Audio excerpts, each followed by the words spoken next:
चलिए आज एक सफर पर निकलते हैं, हमारे अपने सोलर सिस्टम के एक शानदार टूर पर।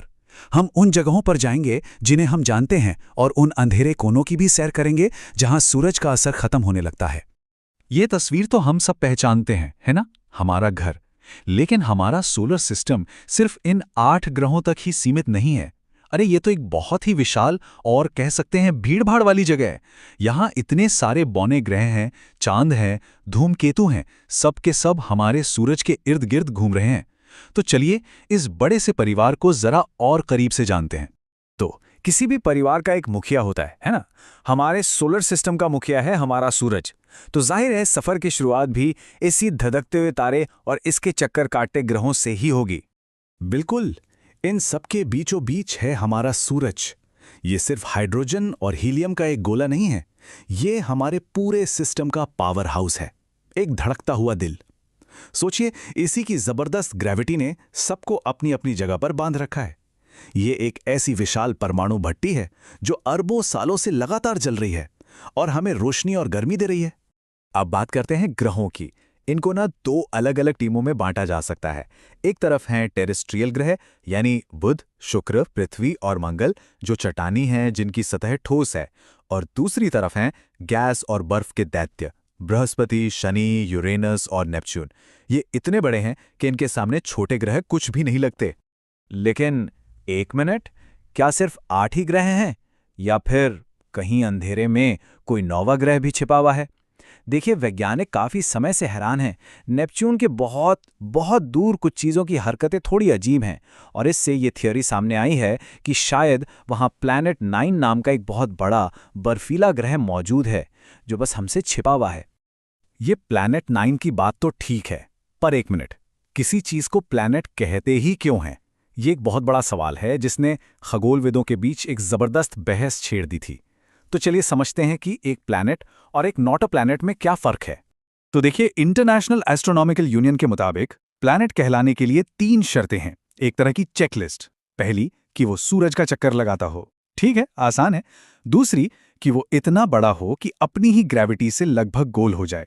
ये भी ठीक है, लेकिन असली मुश्किल है तीसरी शर्त, और यही वो नियम है जिस पर आके मामला फंस जाता है।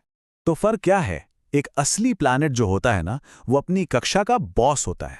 मतलब वो अपने रास्ते में आने वाले छोटे मोटे कंकड़, पत्थर और बाकी चीजों को या तो खींचकर अपने में मिला लेता है या फिर उन्हें उठाकर बाहर फेंक देता है। उसने अपना इलाका, अपनी गली बिल्कुल साफ कर रखी है। और बेचारे बौने ग्रह, वो ये तीसरा काम नहीं कर पाए। वो सूरज का चक्कर भी लगाते हैं, गोल भी हैं, पर अपनी कक्षा दूसरे ऑब्जेक्ट्स के साथ शेयर करते हैं। तो अब तक हमें 5 ऐसे बौने ग्रहों के बारे में पता है। सबसे मशहूर तो जाहिर है प्लूटो है। बेचारा पहले 9वां ग्रह था, फिर उसकी पदवी छीन ली गई। एक है सीरिस, जो एस्ट्रॉइड बेल्ट में सबसे बड़ी चीज है, और फिर हैं एरिस, होमिया और माके, जो सोलर सिस्टम के बहुत ही बाहरी ठंडे इलाकों में रहते हैं। अच्छा, एक हैरान करने वाली बात बताएं, हमारे सोलर सिस्टम में कुल चांद कितने हैं? 1, 2, 10? नहीं, 293 से भी ज्यादा। सोचिए, कुछ ग्रहों के पास एक भी नहीं है और कुछ के पास तो दर्जनों हैं।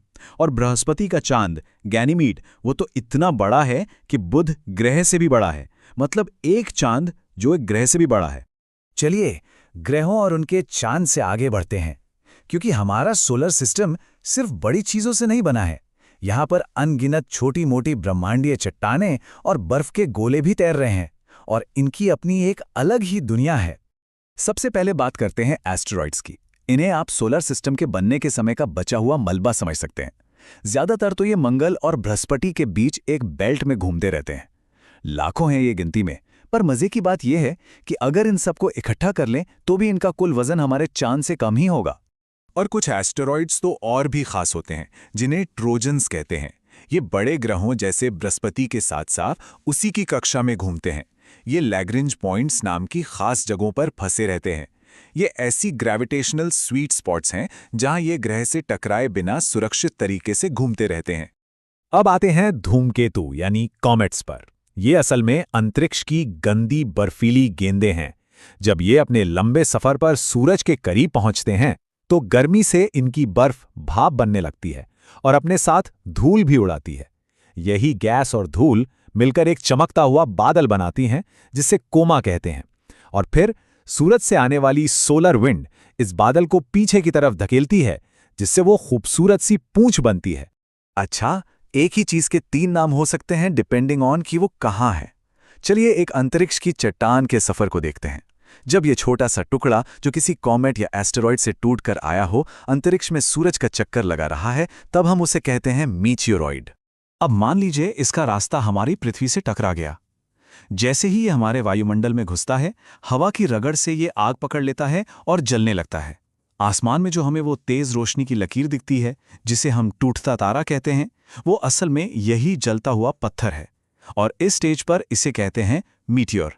और आखिर में अगर ये पूरी तरह जलने से बच गया और इसका कोई टुकड़ा जमीन से आकर टकरा गया, तो उस बचे हुए पत्थर को कहते हैं मीटियोराइट।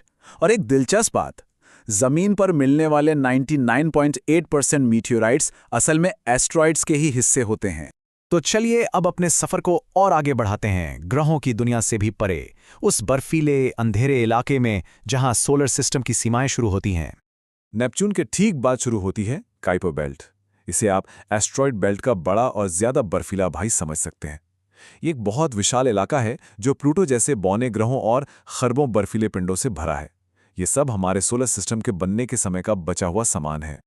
और अगर हम और भी दूर जाएं, तो हम पहुंचते हैं ओट क्लाउड के काल्पनिक दायरे में।